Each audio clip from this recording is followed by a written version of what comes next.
So in this video, we're going to go over what the Octave Library is, provide a quick tour of the different elements within the library, and also some best practices on creating these elements and then refining them as well. You can think of the library as the home for the shared definitions around what you sell, who you sell to, what they care about, and why you win. And you can think about it as a central place to capture and evolve those different messaging assets that you can then deploy into strategic campaigns. The value around this is that it creates alignment among the team, it avoids people operating in different silos and having messaging stray amongst different team members, and it enables collaboration on building these assets out. So let's take a look at the library to see what this looks like in practice. So here's a library we built out for HubSpot because they're a well-known company. But as you can see, you'll have your product, which are the core products and services that your company offers. Personas, which are the detailed characteristics of specific buyer and user types that you serve and want to message to in a meaningfully distinct way. Then you have use cases, which show how you deliver value. Reference customers, which are real customers who have seen benefits using your products. Segments, which are distinct groups of customers that share needs, motivations, and attributes. So it can be different verticals or different sizes of companies or companies in the same stage. Lots of different ways to think about segments and how you might cut up your market into different segments. Competitors are pretty self-explanatory, but these are elements that can show how you compete and how you stand out against your competitors and maybe where they shine versus your product as well. And then proof points are generalized facts that highlight your company's expertise. In terms of best practices around building out your library, we'll go into a little more depth with deep dive videos for each of these different sections. But for now, the best practices around building out your library are going to be highly context dependent around your company and what you sell. But for some general rule of thumbs, you'd say that building out a different product is only necessary if it's a meaningfully distinct offering that has a different buyer group and different use cases. In terms of personas, you can create as many that are necessary.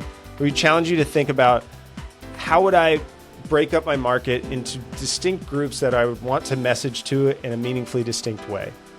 You don't have to enumerate every title. Sometimes it might be title dependent, but other times you might think of a broader group that you want to message to in a meaningfully distinct way. No rule of thumb around use cases. Generally, as many that your customers acknowledge and that your product contains. As far as reference customers go, the more the better generally. I think the minimum amount you would want is a reference customer for each group of the market that you'd want to message to in a meaningfully distinct way. As far as segments go, again, the best way to think about it is how niche can I get when I think about how I want to go to market and what characteristics different buyers share. So there's no rule of thumb on how many segments to create versus not create. It's more about how sharp can you be in terms of segmenting up your market. But don't create segments just for the sake of it. Really try to be targeted and discreet about why I'm creating a segment and why this is a group of customers that share unique values. Competitors, I think it's pretty obvious. Load in your main competitors if you want to message on a competitive basis. And then proof points, similar to reference customers, the more the better, as long as they're targeted and they are distinct and they show the value of your product. In terms of best practices around refining your library, you'll definitely want to take the time to set up this library and make sure that everything in it really reflects how you want to talk about your company and how you think about breaking that down. You can go into each element, hit refine, chat with this refine agent, and it will make updates to the different elements.